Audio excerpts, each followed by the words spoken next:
Chapter 1. Containing little or nothing. The reader will be pleased to remember that, at the beginning of the second book of this history, we gave him a hint of our intention to pass over several large periods of time, in which nothing happened worthy of being recorded in a chronicle of this kind. In so doing, we do not only consult our own dignity and ease, but the good and advantage of the reader. For besides that by these means we prevent him from throwing away his time, in reading without either pleasure or emolument, we give him, at all such seasons, an opportunity of employing that wonderful sagacity, of which he is master, by filling up these vacant spaces of time with his own conjectures, for which purpose we have taken care to qualify him in the preceding pages. For instance, what reader but knows that Mr. Allworthy felt, at first, for the loss of his friend, those emotions of grief, which on such occasions enter into all men whose hearts are not composed of flint, or their heads of as solid materials? Again, what reader doth not know that philosophy and religion in time moderated, and at last extinguished, this grief? The former of these teaching the folly and vanity of it, and the latter correcting it as unlawful, and at the same time assuaging it, by raising future hopes and assurances, which enable a strong and religious mind to take leave of a friend, on his deathbed, with little less indifference than if he was preparing for a long journey, and, indeed, with little less hope of seeing him again. Nor can the judicious reader be at a greater loss on account of Mrs. Bridget Blifil, who, he may be assured, conducted herself through the whole season in which grief is to make its appearance on the outside of the body, with the strictest regard to all the rules of custom and decency, suiting the alterations of her countenance to the several alterations of her habit. For as this changed from weeds to black, from black to gray, from gray to white, so did her countenance change from dismal to sorrowful, from sorrowful to sad, and from sad to serious, till the day came in which she was allowed to return to her former serenity. We have mentioned these two, as examples only of the task which may be imposed on readers of the lowest class. Much higher and harder exercises of judgment and penetration may reasonably be expected from the upper graduates in criticism. Many notable discoveries will, I doubt not, be made by such, of the transactions which happened in the family of our worthy man, during all the years which we have thought proper to pass over. For though nothing worthy of a place in this history occurred within that period, yet did several incidents happen of equal importance with those reported by the daily and weekly historians of the age. In reading which great numbers of persons consume a considerable part of their time, very little, I am afraid, to their emolument. Now, in the conjectures here proposed, some of the most excellent faculties of the mind may be employed to much advantage, since it is a more useful capacity to be able to foretell the actions of men, in any circumstance, from their characters, than to judge of their characters from their actions.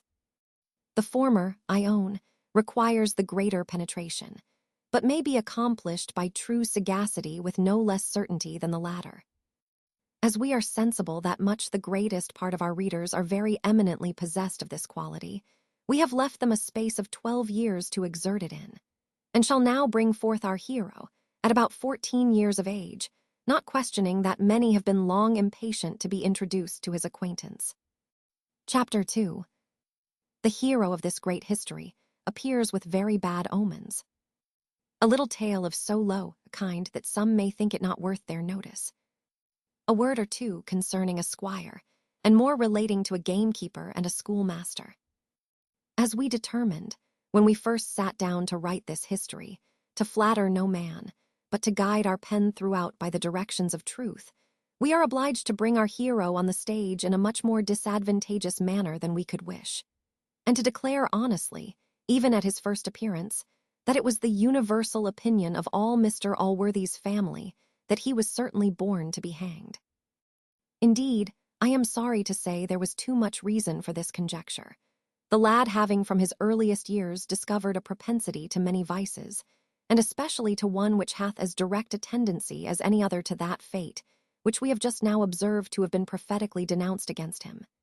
He had been already convicted of 3 robberies, viz., of robbing an orchard, of stealing a duck out of a farmer's yard, and of picking Master Blifil's pocket of a ball.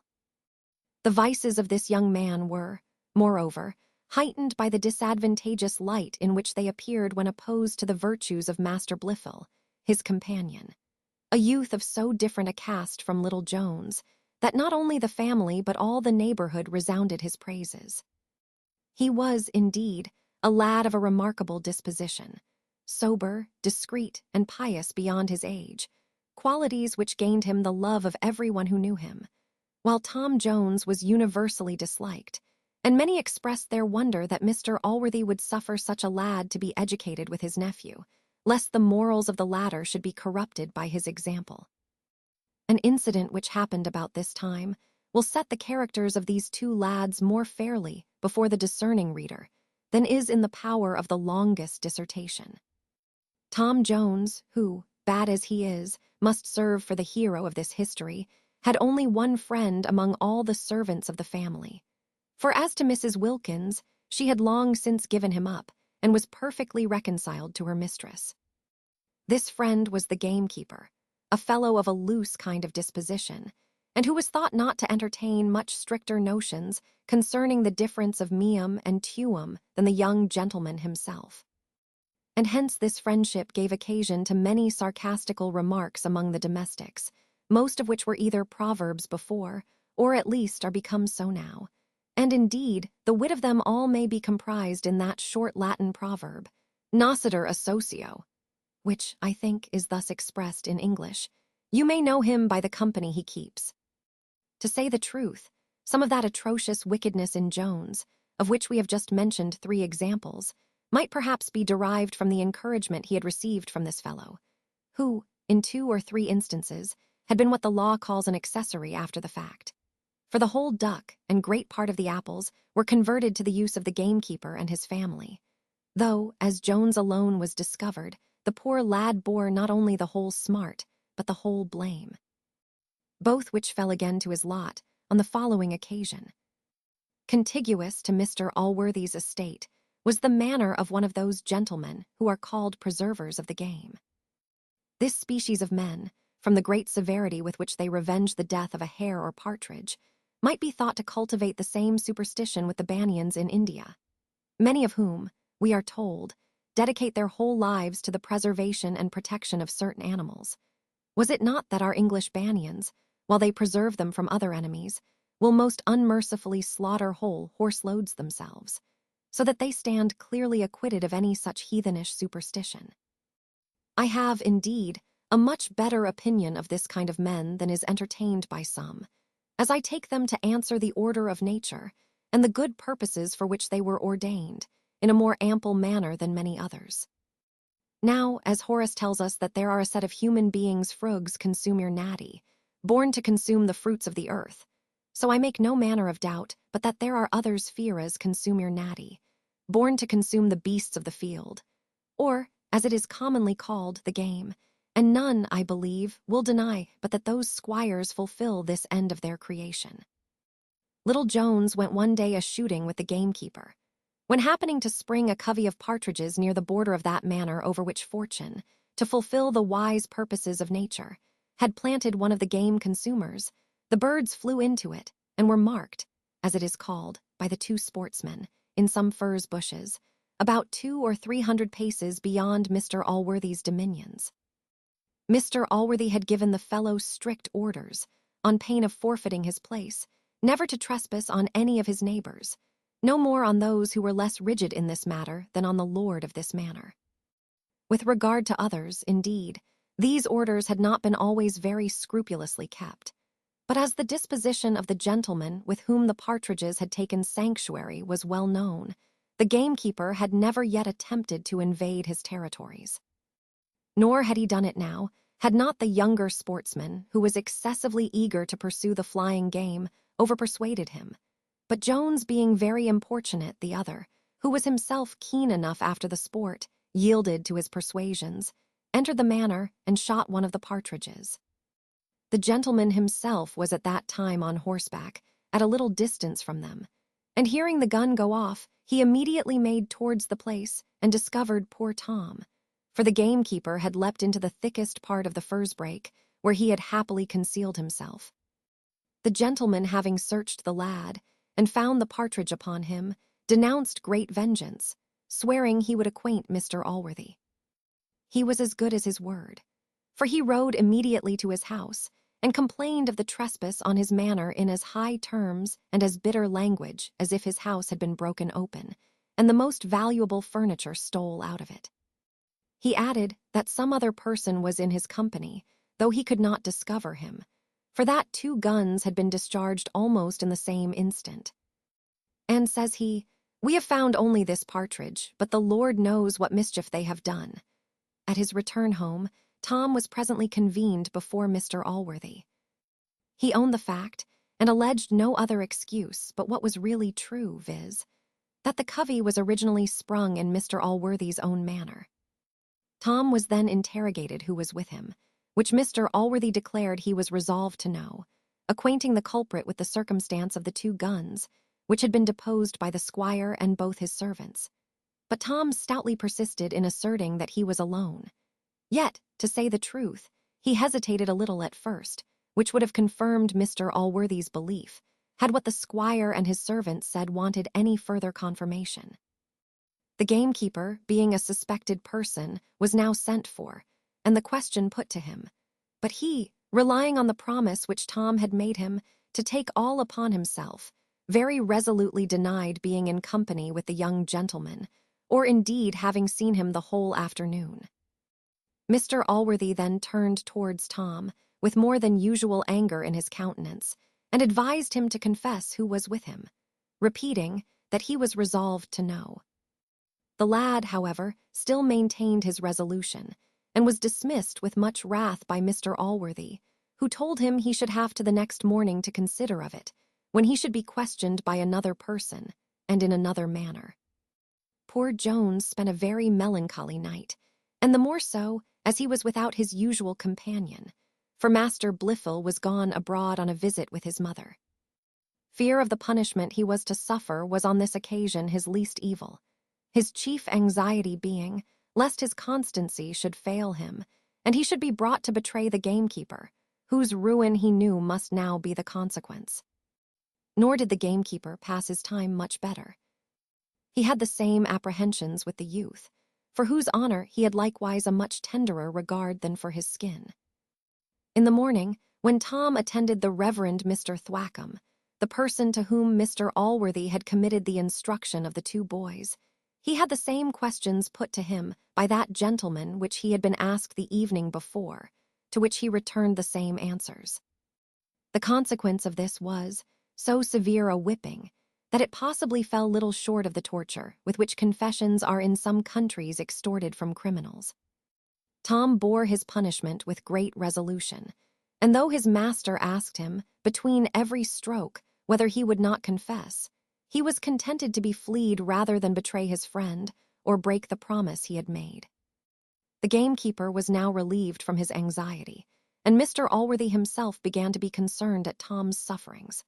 For besides that Mr. Thwackum, being highly enraged that he was not able to make the boy say what he himself pleased, had carried his severity much beyond the good man's intention, this latter began now to suspect that the squire had been mistaken, which his extreme eagerness and anger seemed to make probable. And as for what the servants had said in confirmation of their master's account, he laid no great stress upon that. Now, as cruelty and injustice were 2 ideas of which Mr. Allworthy could by no means support the consciousness a single moment, he sent for Tom, and after many kind and friendly exhortations, said, I am convinced, my dear child, that my suspicions have wronged you. I am sorry that you have been so severely punished on this account. And at last gave him a little horse to make him amends, again repeating his sorrow for what had passed. Tom's guilt now flew in his face more than any severity could make it. He could more easily bear the lashes of Thwackum than the generosity of Allworthy. The tears burst from his eyes, and he fell upon his knees, crying, Oh, sir, you are too good to me. Indeed you are. Indeed I don't deserve it. And at that very instant, from the fullness of his heart, had almost betrayed the secret. But the good genius of the gamekeeper suggested to him what might be the consequence to the poor fellow, and this consideration sealed his lips. Thwackum did all he could to persuade Allworthy from showing any compassion or kindness to the boy, saying he had persisted in an untruth, and gave some hints that a second whipping might probably bring the matter to light. But Mr. Allworthy absolutely refused to consent to the experiment. He said the boy had suffered enough already for concealing the truth, even if he was guilty, seeing that he could have no motive but a mistaken point of honor for so doing. "Honor," cried Thwackum with some warmth, "mere stubbornness and obstinacy. Can honor teach anyone to tell a lie, or can any honor exist independent of religion?" This discourse happened at table when dinner was just ended, and there were present Mr. Allworthy, Mr. Thwackum, and a third gentleman, who now entered into the debate, and whom, before we proceed any further, we shall briefly introduce to our readers' acquaintance. Chapter 3. The character of Mr. Square the philosopher, and of Mr. Thwackum the divine, with a dispute concerning the name of this gentleman, who had then resided some time at Mr. Allworthy's house, was Mr. Square. His natural parts were not of the first rate, but he had greatly improved them by a learned education. He was deeply read in the Antients, and a professed master of all the works of Plato and Aristotle, upon which great models he had principally formed himself, sometimes according with the opinion of the one, and sometimes with that of the other. In morals, he was a professed Platonist, and in religion he inclined to be an Aristotelian. But though he had, as we have said, formed his morals on the Platonic model, yet he perfectly agreed with the opinion of Aristotle, in considering that great man rather in the quality of a philosopher or a speculatist than as a legislator. This sentiment he carried a great way, indeed, so far as to regard all virtue as matter of theory only. This, it is true, he never affirmed, as I have heard, to anyone, and yet upon the least attention to his conduct, I cannot help thinking it was his real opinion, as it will perfectly reconcile some contradictions which might otherwise appear in his character. This gentleman and Mr. Thwackum scarce ever met without a disputation, for their tenets were indeed diametrically opposite to each other. Square held human nature to be the perfection of all virtue, and that vice was a deviation from our nature, in the same manner as deformity of body is. Thwackum, on the contrary, maintained that the human mind, since the fall, was nothing but a sink of iniquity, till purified and redeemed by grace. In one point only they agreed, which was, in all their discourses on morality, never to mention the word goodness. The favorite phrase of the former was the natural beauty of virtue, that of the latter was the divine power of grace. The former measured all actions by the unalterable rule of right and the eternal fitness of things. The latter decided all matters by authority. But in doing this, he always used the scriptures and their commentators, as the lawyer doth his coke upon Littleton, where the comment is of equal authority with the text. After this short introduction, the reader will be pleased to remember that the parson had concluded his speech with a triumphant question, to which he had apprehended no answer, viz., can any honor exist independent on religion?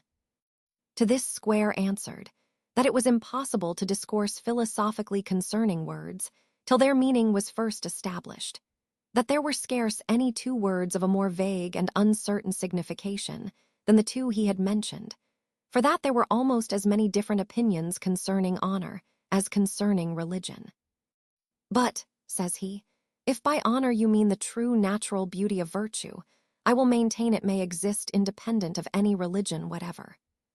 Nay, added he, you yourself will allow it may exist independent of all but one. So will a Mahometan, a Jew, and all the maintainers of all the different sects in the world. Thwackum replied, this was arguing with the usual malice of all the enemies to the true church. He said he doubted not but that all the infidels and heretics in the world would, if they could, confine honor to their own absurd errors and damnable deceptions. But honor, says he, is not therefore manifold, because there are many absurd opinions about it, nor is religion manifold, because there are various sects and heresies in the world. When I mention religion, I mean the Christian religion, and not only the Christian religion, but the Protestant religion, and not only the Protestant religion, but the Church of England. And when I mention honor, I mean that mode of divine grace which is not only consistent with, but dependent upon, this religion, and is consistent with and dependent upon no other. Now to say that the honor I here mean, and which was, I thought, all the honor I could be supposed to mean, will uphold, much less dictate an untruth, is to assert an absurdity too shocking to be conceived.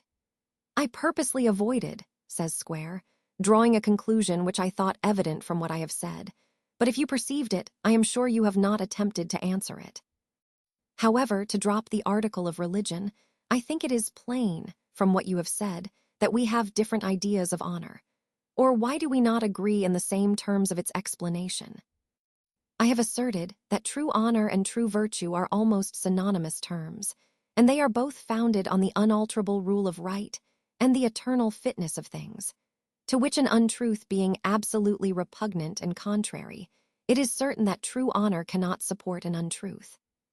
In this, therefore, I think we are agreed, but that this honor can be said to be founded on religion, to which it is antecedent, if by religion be meant any positive law. I agree, answered Thwackum, with great warmth, with a man who asserts honor to be antecedent to religion. Mr. Allworthy, did I agree? He was proceeding when Mr. Allworthy interposed, telling them very coldly they had both mistaken his meaning. For that he had said nothing of true honor it is possible, however, he would not have easily quieted the disputants, who were growing equally warm, had not another matter now fallen out, which put a final end to the conversation at present. Chapter 4. Containing a necessary apology for the author, and a childish incident, which perhaps requires an apology likewise. Before I proceed farther, I shall beg leave to obviate some misconstructions into which the zeal of some few readers may lead them, for I would not willingly give offense to any, especially to men who are warm in the cause of virtue or religion. I hope, therefore, no man will, by the grossest misunderstanding or perversion of my meaning, misrepresent me as endeavoring to cast any ridicule on the greatest perfections of human nature, and which do, indeed, alone purify and ennoble the heart of man, and raise him above the brute creation. This, reader, I will venture to say, and by how much the better man you are yourself, by so much the more will you be inclined to believe me, that I would rather have buried the sentiments of these two persons in eternal oblivion than have done any injury to either of these glorious causes.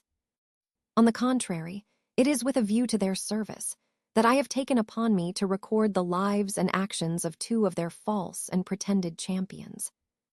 A treacherous friend is the most dangerous enemy, and I will say boldly that both religion and virtue have received more real discredit from hypocrites than the wittiest profligates or infidels could ever cast upon them.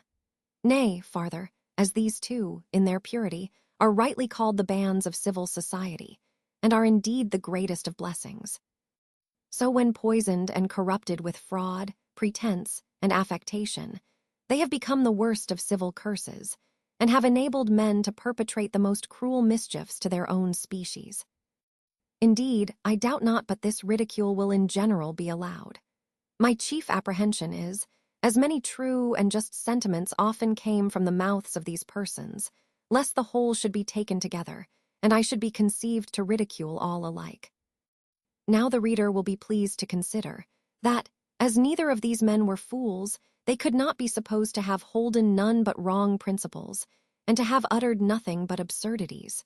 What injustice, therefore, must I have done to their characters, had I selected only what was bad? And how horribly wretched and maimed must their arguments have appeared? Upon the whole, it is not religion or virtue, but the want of them, which is here exposed. Had not Thwackum too much neglected virtue, and Square religion in the composition of their several systems, and had not both utterly discarded all natural goodness of heart, they had never been represented as the objects of derision in this history, in which we will now proceed.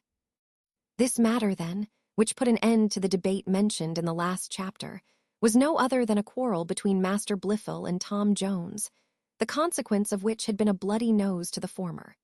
For though Master Blifil, notwithstanding he was the younger, was in size above the other's match, yet Tom was much his superior at the noble art of boxing.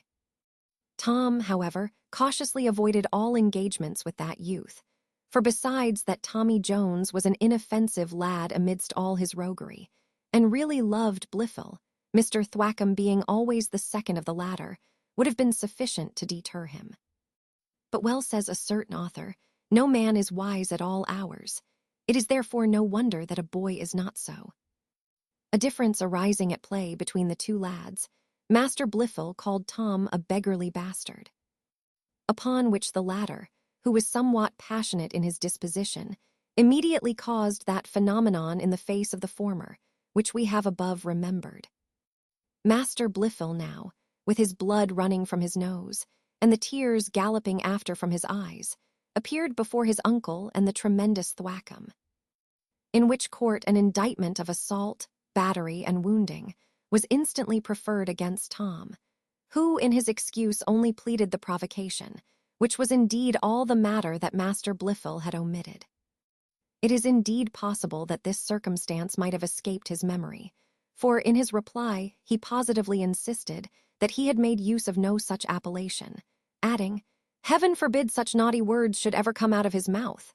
Tom, though against all form of law, rejoined in affirmance of the words.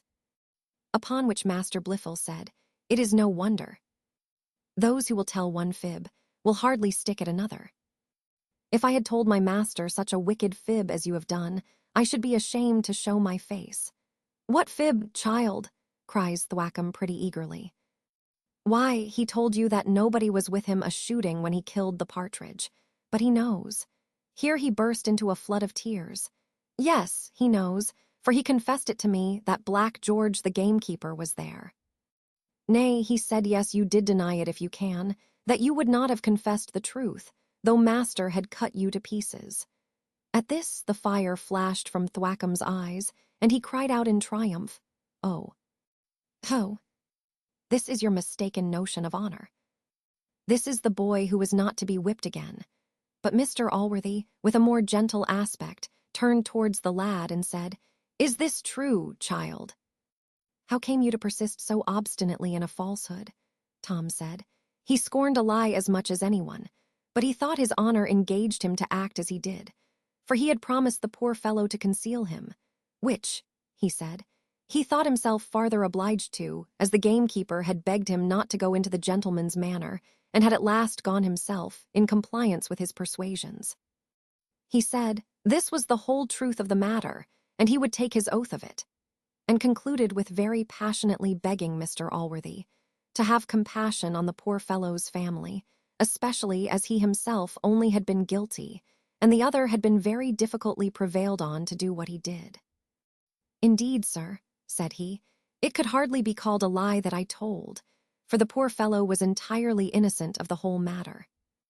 I should have gone alone after the birds. Nay, I did go at first, and he only followed me to prevent more mischief. Do, pray, sir, let me be punished. Take my little horse away again, but pray, sir, forgive poor George."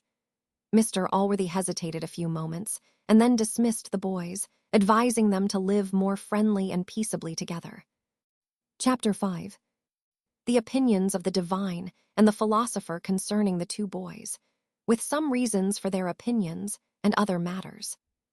It is probable that by disclosing this secret, which had been communicated in the utmost confidence to him, young Blifil preserved his companion from a good lashing, for the offence of the bloody nose would have been of itself sufficient cause for Thwackum to have proceeded to correction.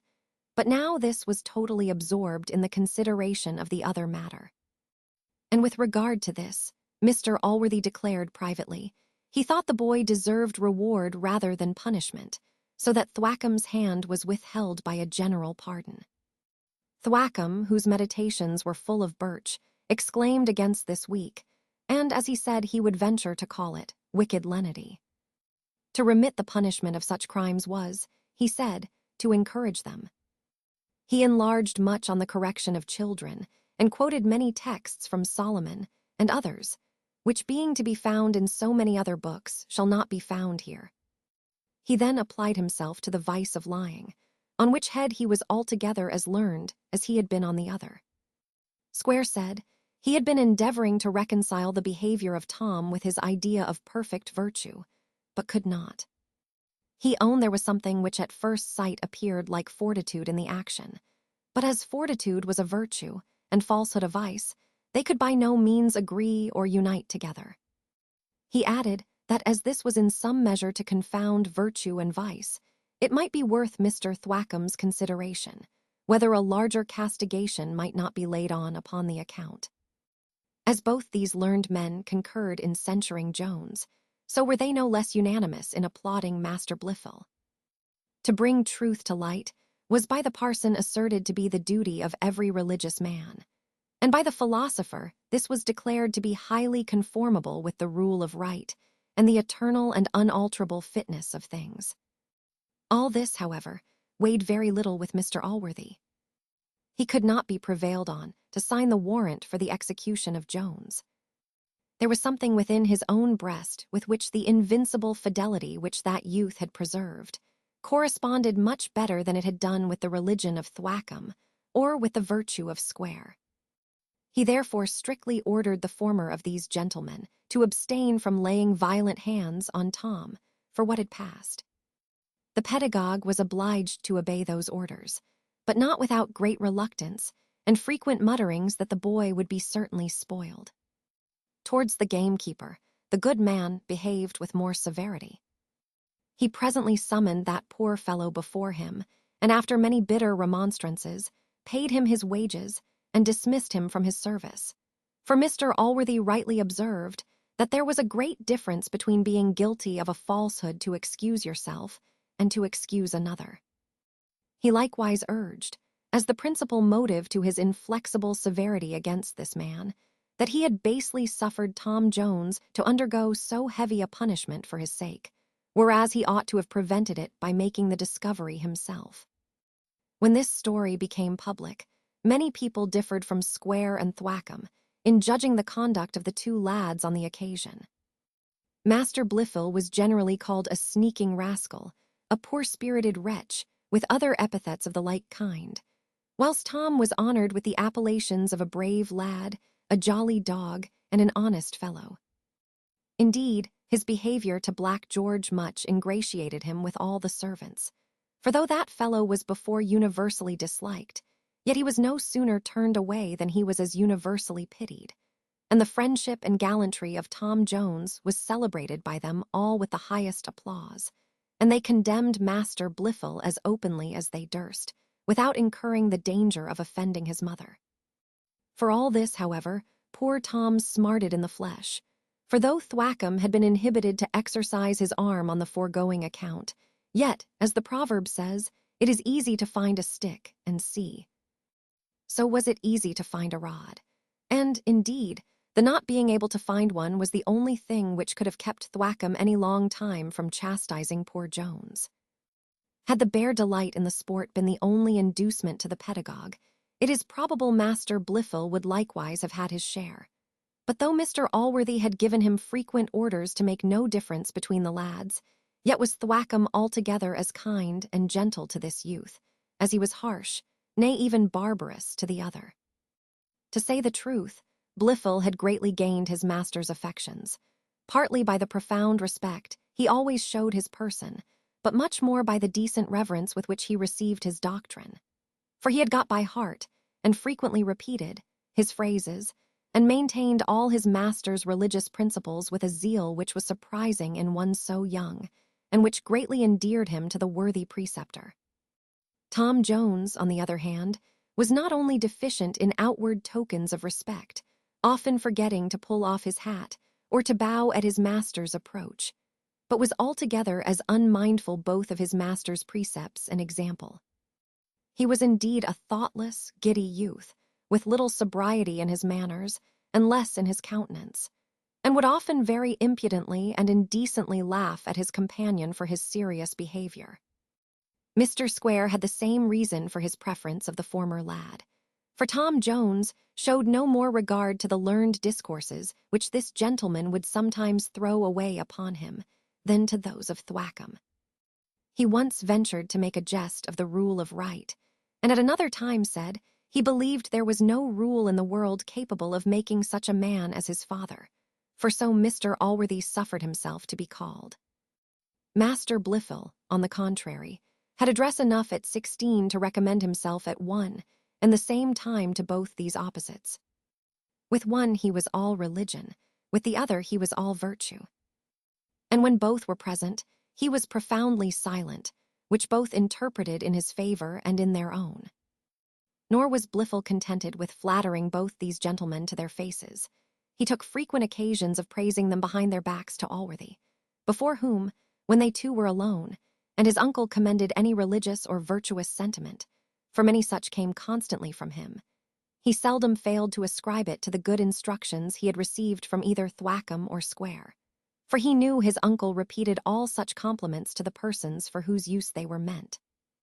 And he found by experience the great impressions which they made on the philosopher, as well as on the divine. For, to say the truth, there is no kind of flattery so irresistible as this, at second hand. The young gentleman, moreover, soon perceived how extremely grateful all those panegyrics on his instructors were to Mr. Allworthy himself, as they so loudly resounded the praise of that singular plan of education which he had laid down. For this worthy man, having observed the imperfect institution of our public schools, and the many vices which boys were there liable to learn, had resolved to educate his nephew, as well as the other lad, whom he had in a manner adopted, in his own house, where he thought their morals would escape all that danger of being corrupted to which they would be unavoidably exposed in any public school or university. Having, therefore, determined to commit these boys to the tuition of a private tutor, Mr. Thwackum was recommended to him for that office by a very particular friend, of whose understanding Mr. Allworthy had a great opinion, and in whose integrity he placed much confidence. This Thwackum was fellow of a college, where he almost entirely resided, and had a great reputation for learning, religion, and sobriety of manners. And these were doubtless the qualifications by which Mr. Allworthy's friend had been induced to recommend him, though indeed this friend had some obligations to Thwackum's family, who were the most considerable persons in a borough which that gentleman represented in Parliament.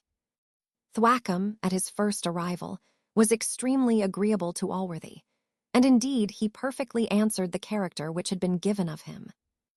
Upon longer acquaintance, however, and more intimate conversation, this worthy man saw infirmities in the tutor, which he could have wished him to have been without.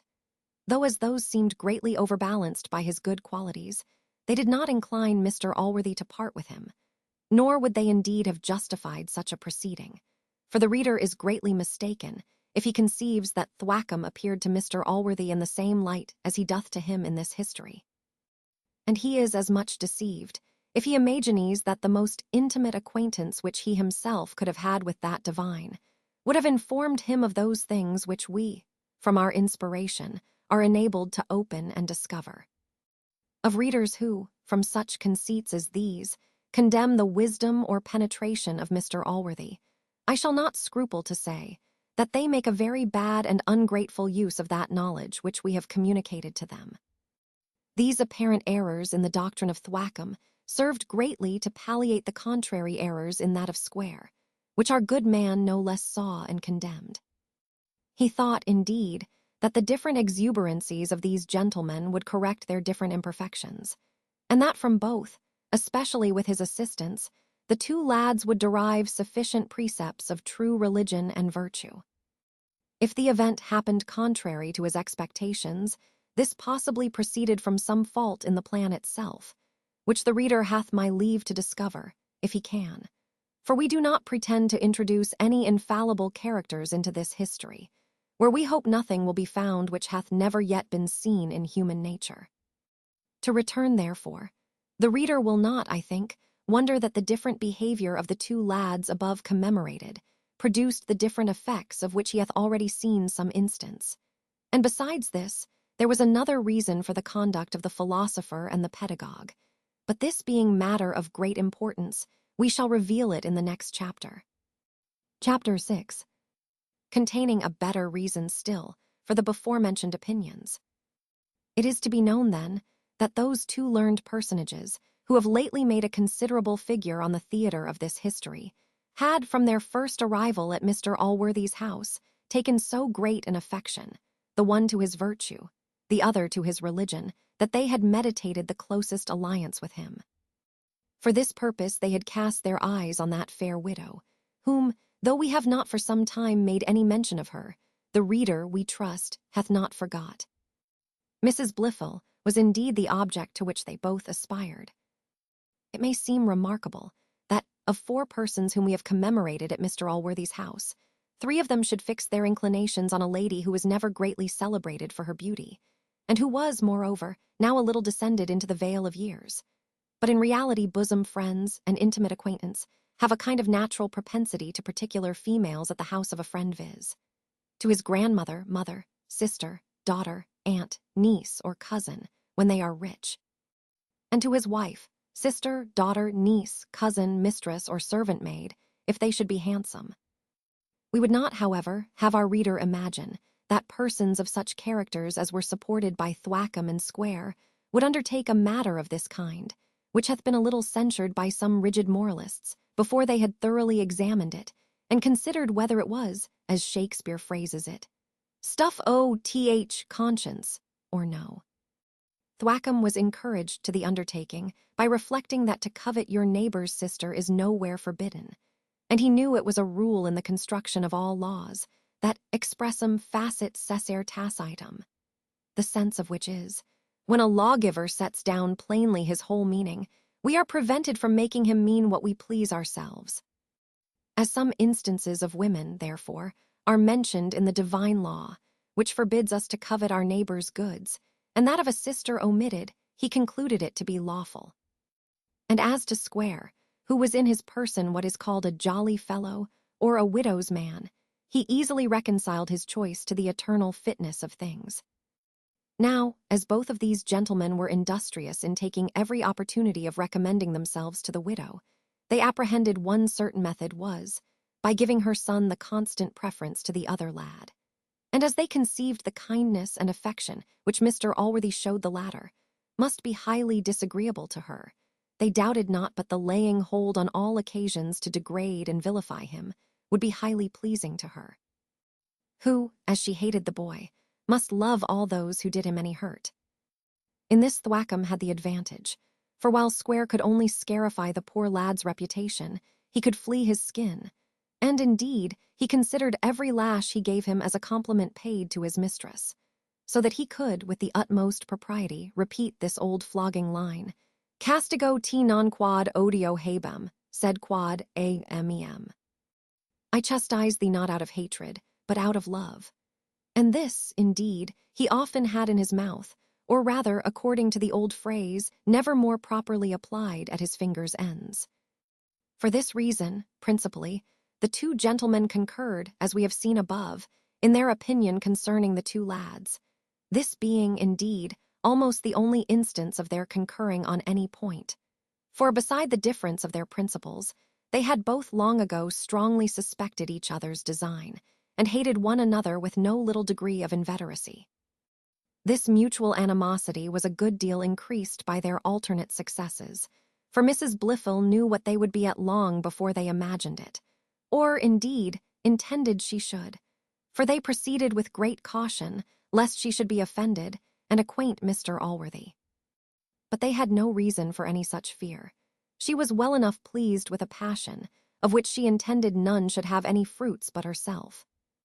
And the only fruits she designed for herself were flattery and courtship, for which purpose she soothed them by turns, and a long time equally. She was, indeed, rather inclined to favor the parson's principles, but Square's person was more agreeable to her eye, for he was a comely man, whereas the pedagogue did in countenance very nearly resemble that gentleman who, in the Harlot's Progress, is seen correcting the ladies in Bridewell. Whether Mrs. Blifil had been surfeited with the sweets of marriage, or disgusted by its bitters, or from what other cause it proceeded, I will not determine, but she could never be brought to listen to any second proposals. However, she at last conversed with Square with such a degree of intimacy that malicious tongues began to whisper things of her, to which, as well for the sake of the lady, as that they were highly disagreeable to the rule of right and the fitness of things, we will give no credit, and therefore shall not blot our paper with them. The pedagogue, tease certain, whipped on without getting a step nearer to his journey's end. Indeed, he had committed a great error, and that Square discovered much sooner than himself. Mrs. Blifil, as, perhaps, the reader may have formerly guessed, was not over and above pleased with the behavior of her husband. Nay, to be honest, she absolutely hated him, till his death at last a little reconciled him to her affections. It will not be therefore greatly wondered at, if she had not the most violent regard to the offspring she had by him. And in fact, she had so little of this regard, that in his infancy she seldom saw her son or took any notice of him, and hence she acquiesced, after a little reluctance, in all the favors which Mr. Allworthy showered on the foundling, whom the good man called his own boy, and in all things put on an entire equality with Master Blifil. This acquiescence in Mrs. Blifil was considered by the neighbors, and by the family, as a mark of her condescension to her brother's humor, and she was imagined by all others, as well as Thwackum and Square, to hate the foundling in her heart. Nay, the more civility she showed him, the more they conceived she detested him, and the surer schemes she was laying for his ruin. For as they thought it her interest to hate him, it was very difficult for her to persuade them she did not. Thwackum was the more confirmed in his opinion, as she had more than once slyly caused him to whip Tom Jones, when Mr. Allworthy, who was an enemy to this exercise, was abroad, whereas she had never given any such orders concerning young Blifil. And this had likewise imposed upon Square. In reality, though she certainly hated her own son, of which, however monstrous it appears, I am assured she is not a singular instance she appeared, notwithstanding all her outward compliance, to be in her heart sufficiently displeased with all the favour shown by Mr. Allworthy to the foundling. She frequently complained of this behind her brother's back, and very sharply censured him for it, both to Thwackum and Square. Nay, she would throw it in the teeth of Allworthy himself, when a little quarrel or miff, as it is vulgarly called, arose between them. However, when Tom grew up, and gave tokens of that gallantry of temper which greatly recommends men to women, this disinclination which she had discovered to him when a child, by degrees abated, and at last she so evidently demonstrated her affection to him to be much stronger than what she bore her own son, that it was impossible to mistake her any longer. She was so desirous of often seeing him, and discovered such satisfaction and delight in his company, that before he was 18 years old he was become a rival to both Square and Thwackum. And what is worse, the whole country began to talk as loudly of her inclination to Tom, as they had before done of that which she had shown to Square. On which account the philosopher conceived the most implacable hatred for our poor hero. Chapter 7, in which the author himself makes his appearance on the stage.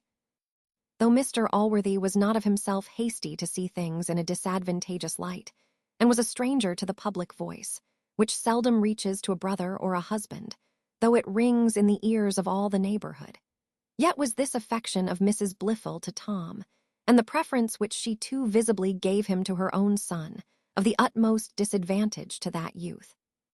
For such was the compassion which inhabited Mr. Allworthy's mind, that nothing but the steel of justice could ever subdue it. To be unfortunate in any respect was sufficient, if there was no demerit to counterpoise it, to turn the scale of that good man's pity, and to engage his friendship and his benefaction. When therefore he plainly saw Master Blifil was absolutely detested, for that he was by his own mother, he began, on that account only, to look with an eye of compassion upon him. And what the effects of compassion are in good and benevolent minds, I need not here explain to most of my readers. Henceforward he saw every appearance of virtue in the youth through the magnifying end, and viewed all his faults with the glass inverted, so that they became scarce perceptible. And this perhaps the amiable temper of pity may make commendable, but the next step the weakness of human nature alone must excuse, for he no sooner perceived that preference which Mrs. Blifil gave to Tom, than that poor youth, however innocent, began to sink in his affections as he rose in hers. This, it is true, would of itself alone never have been able to eradicate Jones from his bosom, but it was greatly injurious to him, and prepared Mr. Allworthy's mind for those impressions which afterwards produced the mighty events that will be contained hereafter in this history, and to which, it must be confessed, the unfortunate lad, by his own wantonness, wildness, and want of caution, too much contributed. In recording some instances of these, we shall, if rightly understood, afford a very useful lesson to those well-disposed youths who shall hereafter be our readers. For they may here find that goodness of heart and openness of temper, though these may give them great comfort within, and administer to an honest pride in their own minds, will by no means, alas, do their business in the world. Prudence and circumspection are necessary even to the best of men. They are indeed, as it were, a guard to virtue, without which she can never be safe. It is not enough that your designs, nay, that your actions, are intrinsically good. You must take care they shall appear so. If your inside be never so beautiful, you must preserve a fair outside also. This must be constantly looked to, or malice and envy will take care to blacken it so, that the sagacity and goodness of an Allworthy will not be able to see through it, and to discern the beauties within. Let this, my young readers, be your constant maxim, that no man can be good enough to enable him to neglect the rules of prudence, nor will virtue herself look beautiful, unless she be bedecked with the outward ornaments of decency and decorum. And this precept, my worthy disciples, if you read with due attention, you will, I hope, find sufficiently enforced by examples in the following pages. I ask pardon for this short appearance, by way of chorus on the stage. It is in reality for my own sake, that, while I am discovering the rocks on which innocence and goodness often split, I may not be misunderstood to recommend the very means to my worthy readers, by which I intend to show them they will be undone. And this, as I could not prevail on any of my actors to speak, I myself was obliged to declare. Chapter 8. A childish incident, in which, however, is seen a good-natured disposition in Tom Jones. The reader may remember that Mr. Allworthy gave Tom Jones a little horse, as a kind of smart money for the punishment which he imagined he had suffered innocently. This horse Tom kept above half a year, and then rode him to a neighboring fair, and sold him. At his return, being questioned by Thwackum what he had done with the money for which the horse was sold, he frankly declared he would not tell him. "Oh ho," says Thwackum, "you will not. Then I will have it out of your BRH, that being the place to which he always applied for information on every doubtful occasion.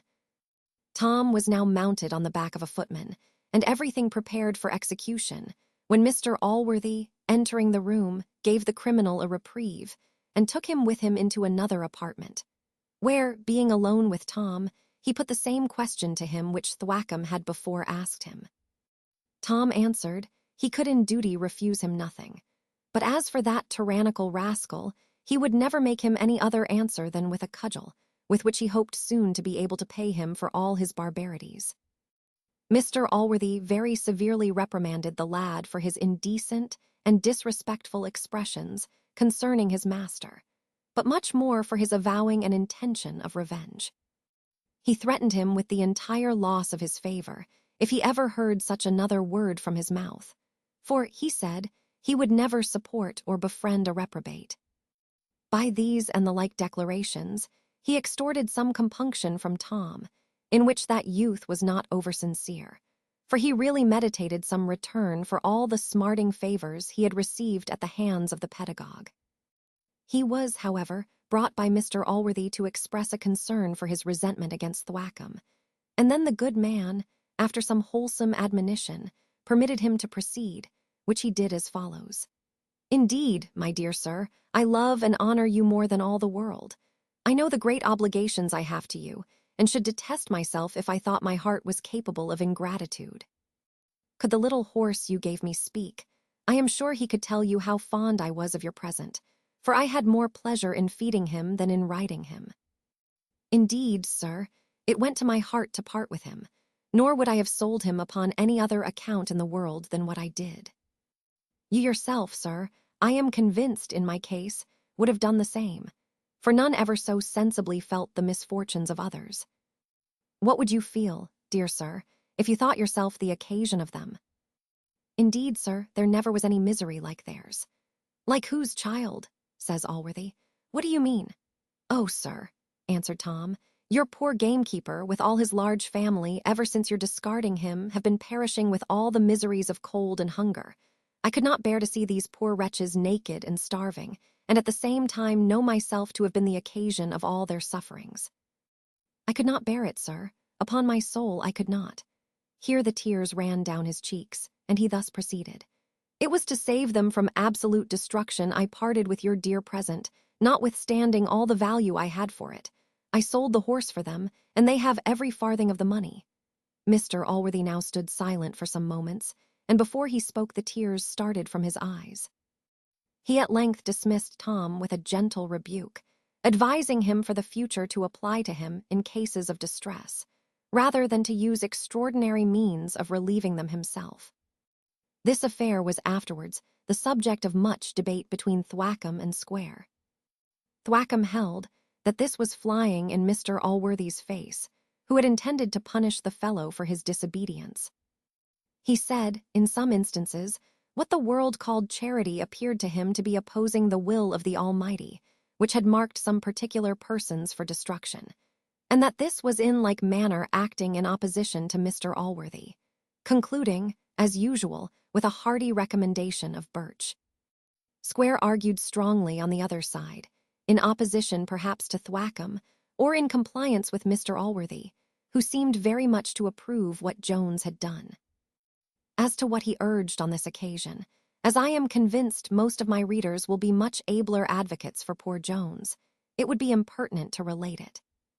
Indeed, it was not difficult to reconcile to the rule of right and action, which it would have been impossible to deduce from the rule of wrong. Chapter 9.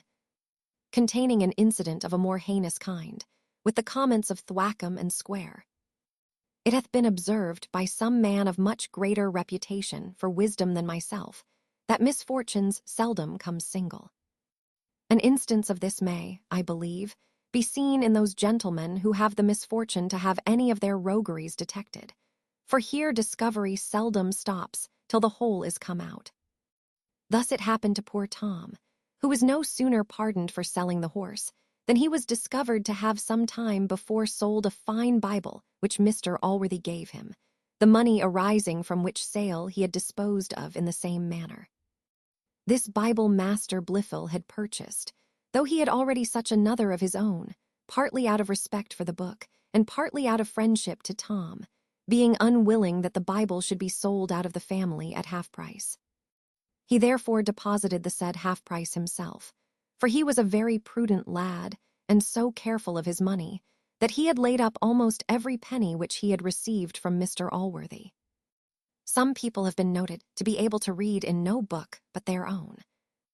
On the contrary, from the time when Master Blifil was first possessed of this Bible, he never used any other. Nay, he was seen reading in it much oftener than he had before been in his own.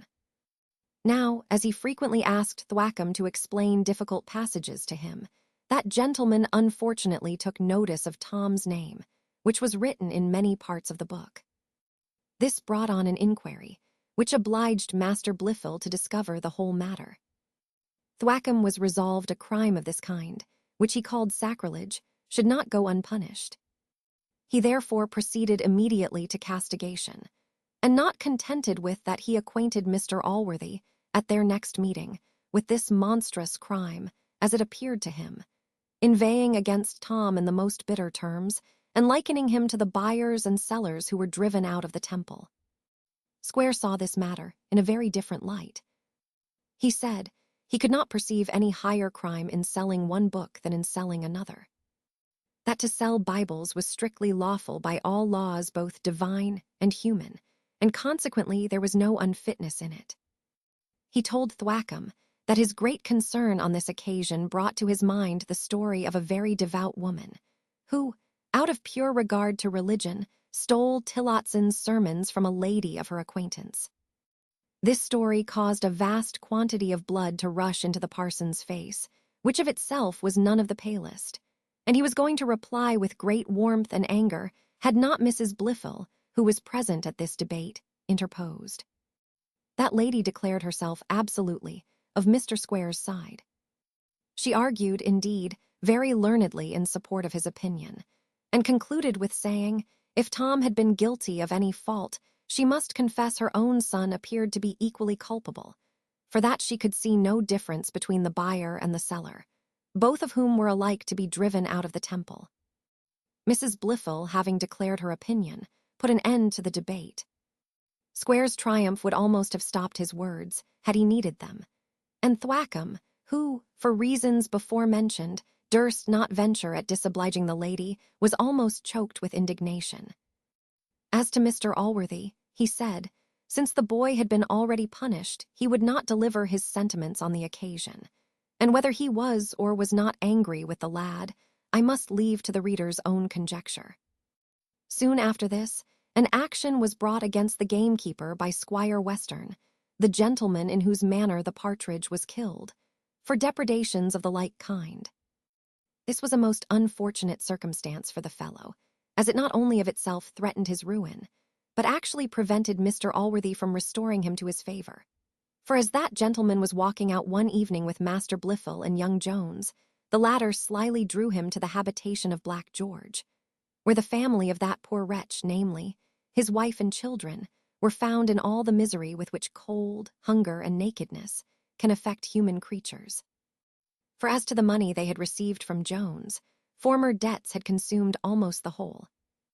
Such a scene as this could not fail of affecting the heart of Mr. Allworthy.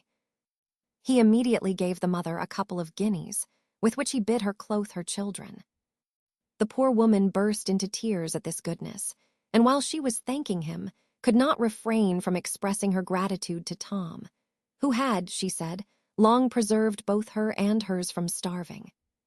We have not, says she, had a morsel to eat, nor have these poor children had a rag to put on, but what his goodness hath bestowed on us. For, indeed, besides the horse and the Bible, Tom had sacrificed a nightgown and other things to the use of this distressed family. On their return home, Tom made use of all his eloquence to display the wretchedness of these people and the penitence of Black George himself, and in this he succeeded so well that Mr. Allworthy said he thought the man had suffered enough for what was past, that he would forgive him and think of some means of providing for him and his family. Jones was so delighted with this news that, though it was dark when they returned home, he could not help going back a mile, in a shower of rain, to acquaint the poor woman with the glad tidings. But, like other hasty divulgers of news, he only brought on himself the trouble of contradicting it. For the ill fortune of Black George made use of the very opportunity of his friend's absence to overturn all again. Chapter 10, in which Master Blifil and Jones appear in different lights. Master Blifil fell very short of his companion in the amiable quality of mercy, but he has greatly exceeded him in one of a much higher kind, namely, in justice, in which he followed both the precepts and example of Thwackum and Square. For though they would both make frequent use of the word mercy, yet it was plain that in reality Square held it to be inconsistent with the rule of right, and Thwackum was for doing justice and leaving mercy to heaven. The two gentlemen did indeed somewhat differ in opinion concerning the objects of this sublime virtue, by which Thwackum would probably have destroyed one half of mankind and Square the other half. Master Blifil, then, though he had kept silence in the presence of Jones, yet, when he had better considered the matter, could by no means endure the thought of suffering his uncle to confer favors on the undeserving. He therefore resolved immediately to acquaint him with the fact which we have above slightly hinted to the readers. The truth of which was as follows. The gamekeeper, about a year after he was dismissed from Mr. Allworthy's service, and before Tom's selling the horse, being in want of bread, either to fill his own mouth or those of his family, as he passed through a field belonging to Mr. Western, espied a hare sitting in her form. This hare he had basely and barbarously knocked on the head, against the laws of the land, and no less against the laws of sportsmen. The higgler to whom the hare was sold, being unfortunately taken many months after with a quantity of game upon him, was obliged to make his peace with the squire, by becoming evidence against some poacher. And now Black George was pitched upon by him, as being a person already obnoxious to Mr. Western and one of no good fame in the country. He was, besides, the best sacrifice the higgler could make, as he had supplied him with no game since, and by this means the witness had an opportunity of screening his better customers. For the squire, being charmed with the power of punishing Black George, whom a single transgression was sufficient to ruin, made no further inquiry. Had this fact been truly laid before Mr. Allworthy, it might probably have done the gamekeeper very little mischief. But there is no zeal blinder than that which is inspired with the love of justice against offenders. Master Blifil had forgot the distance of the time. He varied likewise in the manner of the fact, and by the hasty addition of the single letter S he considerably altered the story, for he said that George had wired hairs. These alterations might probably have been set right, had not Master Blifil unluckily insisted on a promise of secrecy from Mr. Allworthy before he revealed the matter to him. But by that means the poor gamekeeper was condemned without having an opportunity to defend himself, for as the fact of killing the hare and of the action brought were certainly true, Mr. Allworthy had no doubt concerning the rest. Short-lived then was the joy of these poor people, for Mr. Allworthy the next morning declared he had fresh reason, without assigning it, for his anger, and strictly forbade Tom to mention George any more, though as for his family, he said he would endeavor to keep them from starving. But as to the fellow himself, he would leave him to the laws, which nothing could keep him from breaking. Tom could by no means divine what had incensed Mr. Allworthy, for of Master Blifil he had not the least suspicion. However, as his friendship was to be tired out by no disappointments, he now determined to try another method of preserving the poor gamekeeper from ruin. Jones was lately grown very intimate with Mr. Western. He had so greatly recommended himself to that gentleman, by leaping over 5-barred gates, and by other acts of sportsmanship, that the squire had declared Tom would certainly make a great man if he had but sufficient encouragement. He often wished he had himself a son with such parts, and one day very solemnly asserted at a drinking bout that Tom should hunt a pack of hounds for £1,000 of his money, with any huntsman in the whole country. By such kind of talents he had so ingratiated himself with the squire that he was a most welcome guest at his table, and a favourite companion in his sport. Everything which the squire held most dear, to wit, his guns, dogs, and horses, were now as much at the command of Jones as if they had been his own. He resolved, therefore, to make use of this favour on behalf of his friend Black George, whom he hoped to introduce into Mr. Western's family, in the same capacity in which he had before served Mr. Allworthy. The reader, if he considers that this fellow was already obnoxious to Mr. Western, and if he considers farther the weighty business by which that gentleman's displeasure had been incurred, will perhaps condemn this as a foolish and desperate undertaking. But if he should totally condemn young Jones on that account, he will greatly applaud him for strengthening himself with all imaginable interest on so arduous an occasion. For this purpose, then, Tom applied to Mr. Western's daughter, a young lady of about 17 years of age, whom her father, next after those necessary implements of sport just before mentioned, loved and esteemed above all the world. Now, as she had some influence on the squire, so Tom had some little influence on her. But this being the intended heroine of this work, a lady with whom we ourselves are greatly in love, and with whom many of our readers will probably be in love too, before we part, it is by no means proper she should make her appearance at the end of a book.